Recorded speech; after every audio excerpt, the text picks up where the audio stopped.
In the annals of unsolved mysteries, one name stands out: Amelia Earhart. A woman of courage, tenacity, and unrivaled ambition, she dared to dream in an era when women were often confined to the shadows.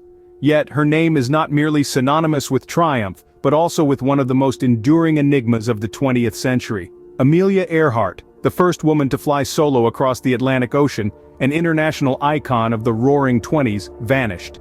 She disappeared, leaving behind not a trace but a mystery that has captivated the world for over 7 decades. A mystery as vast and as unfathomable as the ocean she sought to conquer. It's a puzzle that has sparked countless investigations, countless theories, and countless debates.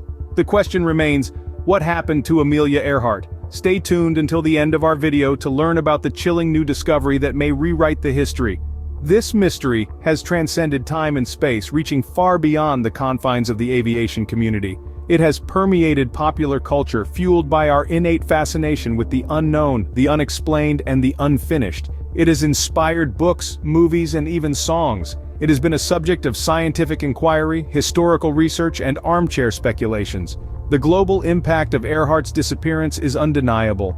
It has spurred a relentless quest for answers, a quest that remains unfulfilled to this day. Yet, amidst all the theories and conjectures, amidst all the myths and legends, one fact remains indisputable. Amelia Earhart, the woman, the aviator, the trailblazer, was extraordinary. To understand the mystery, we must first understand the woman at the center of it all. So, let's delve into the life of Amelia Earhart, her remarkable journey, and the mystery that continues to baffle us. Born in 1897 in Kansas, Amelia Earhart was destined to become a trailblazer. A daughter of a lawyer and a homemaker, her upbringing was as ordinary as it could get in the heartland of America. But even as a child, Amelia was different. Her independent spirit, her insatiable curiosity, and her inherent desire to push boundaries set her apart from her contemporaries. Amelia's education was as unconventional as her spirit. She saw her first aircraft at the Iowa State Fair when she was just 10 years old, and though she was not immediately smitten, the seeds of aviation passion were subtly sown. A few years later, she would attend a finishing school in Pennsylvania, only to abandon it for a stint as a Red Cross nurse's aide during World War I. It was during this tumultuous period that Amelia's interest in aviation truly took flight. In the early 1920s, while working as a social worker in Boston, Amelia would spend her spare time at the local airfield watching planes and dreaming of flight. Her determination to not just watch but fly led her to take flying lessons from pioneer female aviator Anita Netta Snook. Amelia was not a mere observer of life. She was an active participant, a go-getter. Her determination was palpable and her passion infectious. In 1923, Amelia became the 16th woman in the world to be issued a pilot's license by the Fédération Aéronautique Internationale. But this was just the beginning. Amelia's unwavering determination, coupled with her fierce independence, would propel her to heights that few could even dream of.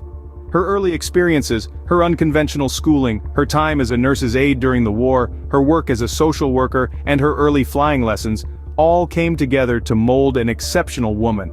These early experiences would shape Amelia into the aviation pioneer the world would come to know.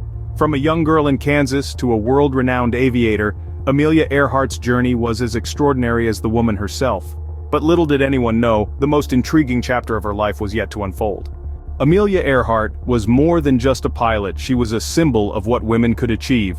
This stalwart pioneer of the skies was a testament to the indomitable spirit of human endurance and the limitless potential of ambition. In the early 20th century, a time when the world was yet to accept women in roles outside the conventional, Earhart dared to dream beyond the confines of societal norms. With her, she brought a wave of change, not just in the world of aviation but also in the perception of women's capabilities. Her most notable achievement was the solo flight across the Atlantic in 1932. She was the first woman to achieve this feat, a feat that earned her the United States Distinguished Flying Cross. But Earhart was not one to rest on her laurels. She continued to push the boundaries of aviation, setting numerous other records and inspiring countless others to reach for the stars. But it wasn't just the skies that Earhart conquered, she was a relentless advocate for women's rights, using her platform and influence to promote the cause. She was a member of the National Woman's Party and an early supporter of the Equal Rights Amendment. Her efforts in this regard were as pioneering as her flights, as she worked tirelessly to break the barriers that held women back. Earhart was more than just a record-setting aviator, she was a beacon of hope, a role model for millions of women around the world. Her strength, courage, and determination showed that the sky was not the limit but merely the beginning. But as her star rose, so too did the clouds of mystery begin to gather. Her soaring success, however, was soon to be overshadowed by a mystery that continues to baffle us. In 1937, Amelia Earhart embarked on a journey that would become her last. This wasn't just any journey. Amelia, ever the intrepid aviator, had set her sights on an audacious goal: to circumnavigate the globe, a feat only accomplished by a handful of people at the time. For this daring endeavor, meticulous preparations were made. Every detail was scrutinized. Every possible scenario was accounted for. The Electra, her Lockheed Model 10E aircraft, was fitted with the latest navigational equipment. Her navigator, Fred Noonan, was a seasoned and skillful companion. Together, they embarked on what would be a historic 29,000-mile journey.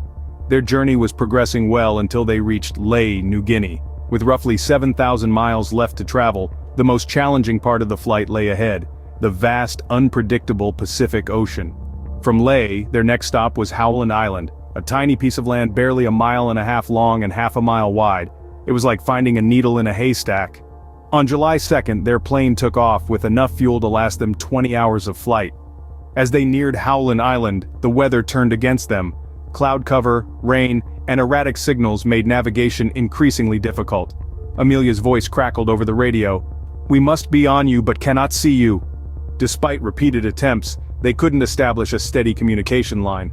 The Coast Guard cutter Itasca, waiting at Howland Island, sent flares into the sky, hoping to guide the plane, but the responses from Amelia grew increasingly faint, sporadic, and then silence. Amelia Earhart and her navigator vanished, seemingly into thin air. The world waited with bated breath, hoping for a miracle. But the miracle never came. One of the greatest aviators in history had disappeared without a trace. The subsequent search was one of the most extensive and expensive in history, but yielded no clues. Amelia Earhart's disappearance remains one of the most enduring mysteries of the 20th century. In the absence of definitive evidence, theories about Amelia Earhart's fate have flourished. The enigma of her disappearance has led to a vast array of hypotheses, each more intriguing than the last. Today we delve into the three most prominent conjectures that have surfaced over the years: the crash and sink theory, the Gardner Island theory, and the Japanese capture theory. Let's kick things off with the crash and sink theory. This is perhaps the most straightforward conjecture. It suggests that Earhart and her navigator, Fred Noonan, simply ran out of fuel and plunged into the vast Pacific Ocean. The reason we have not found any substantial evidence, proponents argue, is because the ocean's depth and vastness have swallowed the remnants of the aircraft. This theory is supported by the fact that several distress calls were supposedly received from the plane after it disappeared. However, the lack of concrete wreckage or remains has left many skeptical. On a different note, we have the Gardner Island theory, now known as Nikumaroro Island. This theory postulates that Earhart and Noonan made an emergency landing on this uninhabited island in the Pacific. Proponents of this theory point to a series of distress signals picked up in the days following her disappearance. They believe these signals were sent by Earhart from the island. In the 1930s, a skeletal remains were found on Nikumaroro, along with items that could have belonged to Earhart. However, initial analysis suggested that the bones were male, although later studies have questioned this conclusion. Despite numerous expeditions to the island, no definitive proof has been found to substantiate this theory. Lastly, we have the Japanese capture theory, arguably the most sensational of the three. The proponents of this theory believe that Earhart and Noonan were captured by the Japanese, who suspected them of being American spies. Some argue that they were executed, while others suggest they lived out their days in Japanese custody. This theory is fueled by accounts from locals and even some American soldiers, who claim to have seen a woman fitting Earhart's description in the custody of Japanese forces. However, both the US and Japanese governments have consistently denied these allegations, and no definitive proof has been found to substantiate these claims.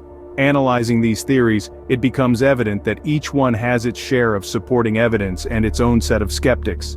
The crash and sink theory is supported by the distress calls and the fuel situation, yet lacks physical evidence.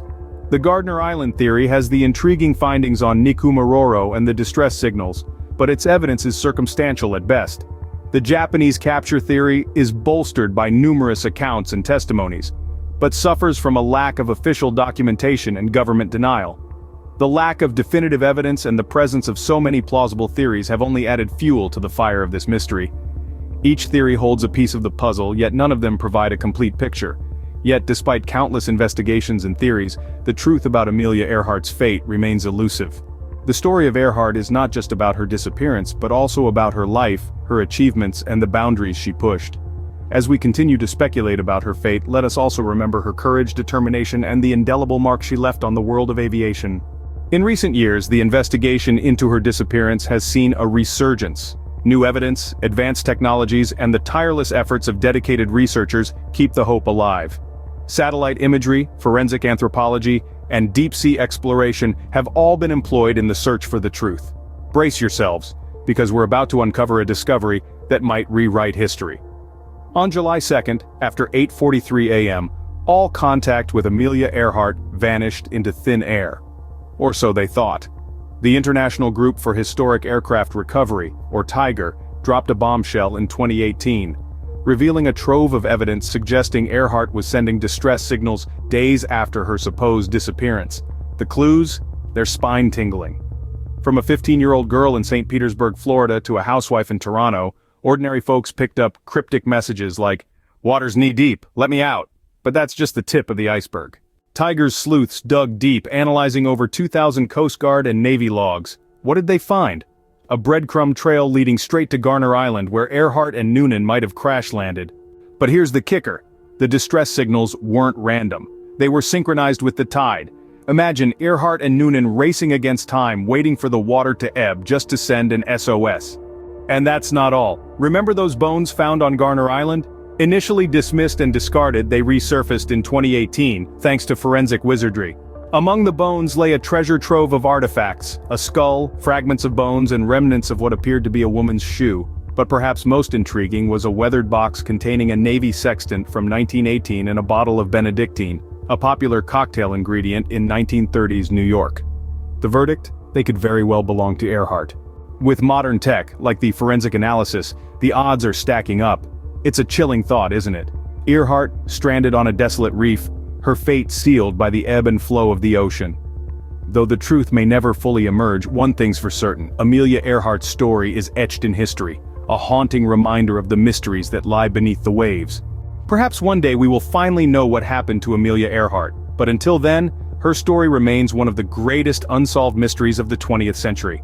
Let us know in the comments below, what do you think has happened to Amelia Earhart and Fred Noonan? If you found this video intriguing, don't forget to subscribe to our channel like this video, and turn on notifications for more fascinating mysteries and historical explorations.